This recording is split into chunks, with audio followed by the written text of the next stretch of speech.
Diwali gifts का बाजार भारत में फेस्टिव शॉपिंग बढ़ाने का सबसे बड़ा जरिया है, लेकिन इस बार गिफ्ट्स की बिक्री पर कोरोना का असर साफ देखा जा रहा है। इसे बढ़ाने के लिए दुकानदार वोकल फॉर लोकल से लेकर कोरोना से बचाव में काम आने वाले प्रोडक्ट्स के दम पर ग्राहकों को लुभाने में लगे हैं।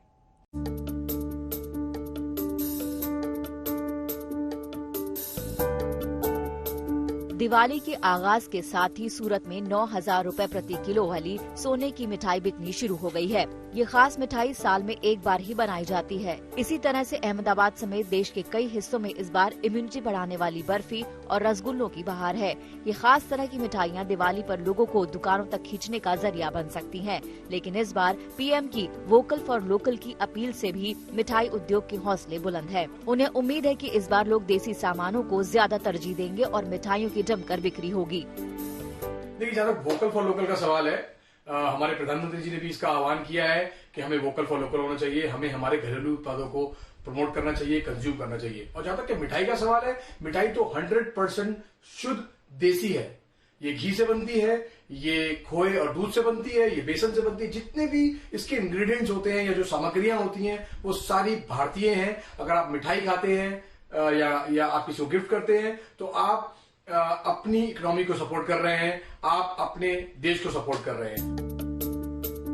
मिठाइयों का कड़ा मुकाबला होता है चॉकलेट से, साथ ही ड्राई फ्रूट्स भी इनके लिए बड़ी चुनौती पेश करते हैं। इसके लिए मिठाई उद्योग के ये नए प्रयोग और वोकल फॉर लोकल की अपील इन्हें दिवाली पर हिट करने में कामयाब रहेंगे, ऐसी उद्योग को उम्मीद है। वैसे जिन प्रोडक्ट्स की इस बार गिफ्ट्स के तौर पर सबसे ज्यादा डिमांड है, उनमें पारंपरिक तौर पर दी जाने वाली क्रॉकरी के साथ ही इस बार अप्लायंसेस भी लोगों की मांग में है। कोरोना काल के चलते इस वर्ष रिटेल कस्टमर थोड़ा कम ही निकल रहा है। हालांकि क्योंकि वर्क फ्रॉम होम का कल्चर चल रहा है, इसलिए कॉरपोरेट सेक्टर अपने कर्मचारियों इत्यादि के लिए अच्छे गिफ्ट्स खरीद रहे हैं, और जिसमें मेनली इस बार फोकस क्रॉकरी, ब्रांडेड क्रॉकरी पे और अप्लायंसेस पर कुछ ज्यादा है और सालों की निस्बत। वहीं बात करें लोगों की पसंद की, तो इस बार वो अलग तरह के सामान खरीदना पसंद कर रहे हैं और मंदी का साया भी उनकी शॉपिंग पर साफ नजर आता है। हम लोग इस बार हेल्थ को ध्यान में रख के खरीदी कर रहे हैं और वही सबको भी करना चाहिए कि जैसे ड्राई फ्रूट, दोनों ही चीजों का मैं तो देखती हूँ। देखो, कोविड का भी है और पैसों का भी है। पैसों की कमी तो पड़ी है, थोड़ा तो हुआ है, पर जिनके पास है वो तो सब शॉपिंग कर रहे हैं।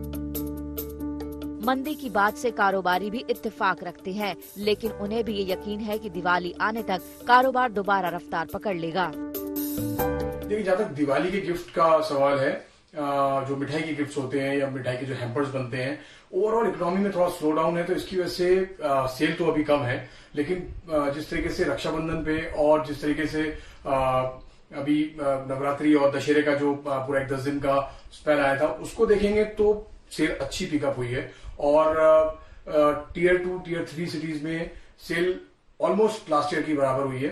बड़े शहरों में थोड़ा सा अभी भी कॉर्पोरेट्स थोड़ा सोच रहे हैं गिफ्ट्स को लेके, या थोड़ा अभी डिसाइड नहीं किया है बहुत से लोगों ने, तो थोड़ा स्लो है। लेकिन उम्मीद है कि दिवाली तक पहुंचते पहुंचते ये कवर हो जाएगा। अन्य वर्षों की तुलना में इस वर्ष गिफ्टिंग या टोटल बिजनेस वॉल्यूम्स काफी कम रहने की उम्मीद है।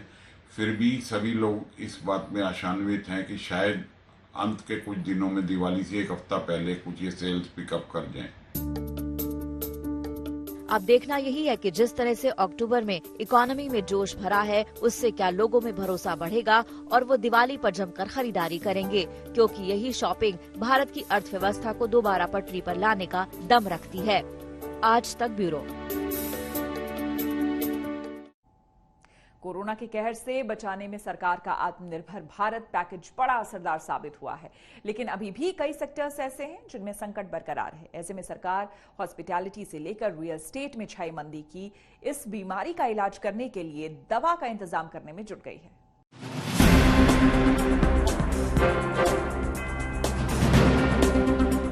रियल एस्टेट की रफ्तार बढ़ने पर अब वित्त मंत्रालय ने भी मुहर लगा दी है।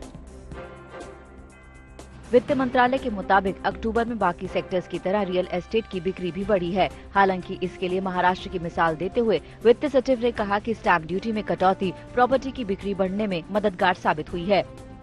केंद्र सरकार बाकी राज्यों को भी ऐसे ही कदम उठाने की सलाह दे चुकी है, जिनसे ग्राहकों को प्रॉपर्टी खरीदने के लिए लुभाया जा सके। रियल एस्टेट में भी कुछ दिक्कतें थी, लेकिन अब वो भी रिकवर कर रहा है।